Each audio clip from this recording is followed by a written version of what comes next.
जय हिंद सभी साथियों को प्यार भरा नमस्कार। कैसे हो आप सभी। हम आशा और उम्मीद करेंगे। पानी पी लो 1 मिनट फिर देख पड़ा जा।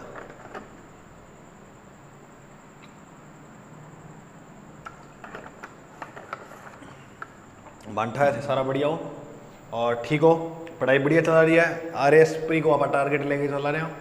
देखो अब कई ऐसे वाले साथी मैसेज कर रहे हैं, सर मैं क्लास में देख कहाँ आगे।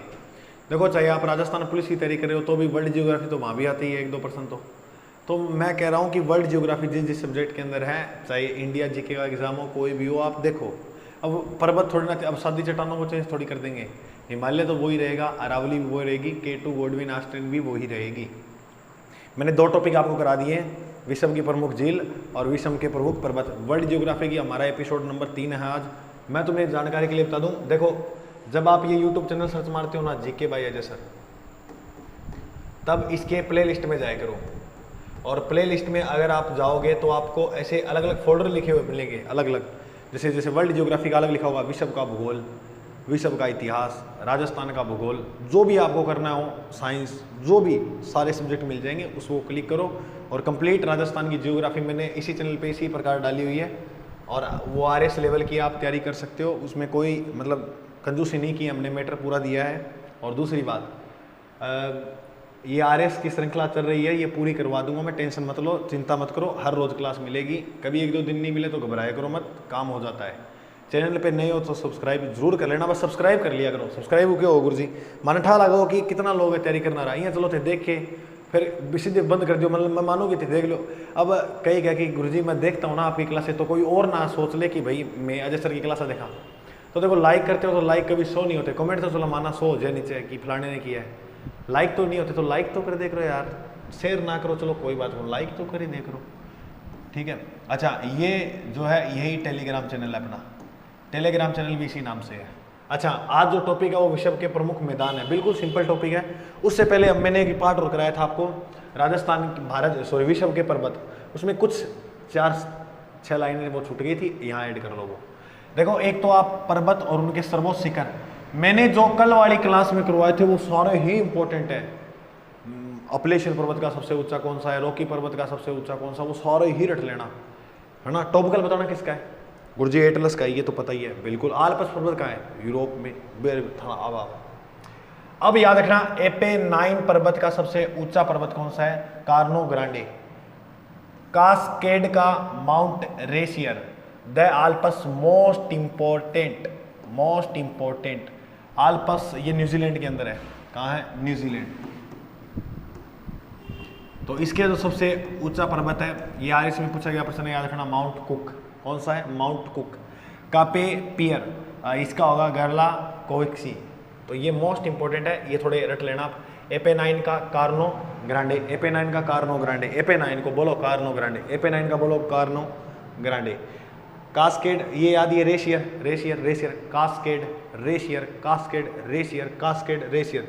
द आल्प्स को माउंट कुक आलो कुक बना लो, आलो कुक, आल्प्स कुक। कापे पियर का याद रखना, गर्ला कोव्स्की। मैंने पर्वत कराए थे आपको, पिरेनिच, कैटाबेरियन और जूरा, ये सारे यूरोप के अंदर है। कहाँ पर है, यूरोप के अंदर। अच्छा इन पर्वत की एक विशेषता याद रखना, किस किस के अंदर फैले हुए, ये प्रश्न आ जाते हैं। पिरेनिच जो है वो फ्रांस और स्पेन के मध्य, कैटाबेरियन फ्रांस स्पेन, और जूरा पर्वत फ्रांस और स्विट्जरलैंड। बस इतना याद रखना, जूरे को मोस्ट इंपॉर्टेंट है। जूरा फ्रांस और स्विट्जरलैंड, बाकी फ्रांस तो है। देखो कैटाबेरियन और पिरेनिच ये दोनों स्पेन में और फ्रांस में, स्पेन फ्रांस याद रखना। पिरेनिच कैटाबेरियन ये फ्रांस और स्पेन में, जूरा पर्वत है फ्रांस और स्विट्जरलैंड में। हमने टारगेट लिया है RS प्री को पास करना, केवल अभी तक प्री को लिया है, मेंस को नहीं लिया है। पहले प्री होए उसके बाद देखेंगे। चलो अपना ये टॉपिक शुरू करते हैं, विश्व के प्रमुख मैदान। देखो एक मैदान होता है जिसे कहते हैं संप्रदाय मैदान। संप्रदाय मैदान कौन से होते हैं, आप वैसे तो देखकर बता ही नहीं सकते, लेकिन आप ऐसे बता सकते हो कि जिसकी चट्टान कठोर होगी वो कौन सा मैदान होगा, संप्रदाय। देखो क्या होता है, जैसे इस प्रकार से ये भाग समझना, और नीचे जल होता है। देखो ये जो वाला भाग होता है इसे बोलते हैं शिखर। शिखर की जो हमेशा ऊंचाई होती है वो 900 से 600 मीटर के बीच में होती है। पर्वत की जो ऊंचाई होती है वो हमेशा 900-600 होती है। और शिखर की जो ऊंचाई होती है वो 900 से अधिक होती है। शिखर वाले ये बिंदु होते हैं और ये होते हैं पर्वत। क्लियर? एक बार देखो ध्यानो, शिखर की हुआ जी हाँ, वो कोई पर्वत है, वो तो हो गया शिखर। शिखर की ऊंचाई हमेशा कितने से ऊपर होगी? 900 मीटर से अधिक ऊपर होगी। और ये जो पर्वत है, पर्वतों की ऊंचाई कितनी होती है? हमेशा 900 से 600 मीटर के बीच। हमेशा का मतलब ये है कि अगर कोई आपको दिखे 720 मीटर का पर्वत, तो उसे आप कह देना कि ये तो पर्वत ही है। क्या बोलोगे? पर्वत। जब आपको कोई पर्वत 920 मीटर से ऊपर दिखे तो आप कहना कि ये शिखर है इसका। ये क्या है? इसका शिखर है। पर्वत तो नीचे रह गया, अब ये शिखर शुरू हो गया है। पर्वत के नीचे वाला भाग इस प्रकार से एक होता है, उस भाग को बोलते हैं पठार। क्या बोलते हैं? पठार। पठार हमेशा आपको देखने को मिलेंगे 600 से 300 मीटर के मध्य है। तो 600 से 300 मीटर के मध्य की ऊंचाई के जो भाग पर स्थित होता है वो हमेशा पठारी होता है। क्या होता है? पठार। अब जहाँ 300 मीटर का कोई पर्वत है तो उसे आप ऐसे थोड़ी बोल दोगे आई चोटिया, नहीं, उसे क्या बोलोगे? पठारी बोलोगे, जो इसके बीच में आता हुआ। और 300 मीटर से जीरो, यानी 300 मीटर से जीरो के जो बीच में, उसे क्या कहेंगे? मैदान। तो 300 मीटर से नीचे उसे आप पर्वत नहीं कह सकते, वो मैदान का भाग ही बन जाता है। तो कई बार क्या गुरुजी हमने ऐसे पर्वत देखे हैं, ये पर्वत नहीं होते, ये 300 मीटर से नीचे होते हैं, ये मैदान के भाग होते हैं। इसे चट्टानें जो होती है वो कठोर होती हैं, इसलिए इसे मैदान का नाम देते हैं। एक तो ये प्रकार हो गया। अब बात करें आगे कास्ट मैदान की, तो यहाँ पर चुनने की जो प्रधानता है वो क्या पाई जाएगी? अधिक पाई जाएगी। बस सिंपल सी से तो पूछोगे चुनने की प्रधानता किस मैदान में अधिक पाई जाती है, तो याद रखना कास्ट मैदान की। आगे बढ़ो, आगे बढ़े तो यहाँ ज्वालामुखी मैदान। ज्वालामुखी से जो लावा निकलता है इस प्रकार, तो लावा निकला और लावा जमा उससे मैदान बना, उसे ज्वालामुखी मैदान कहेंगे।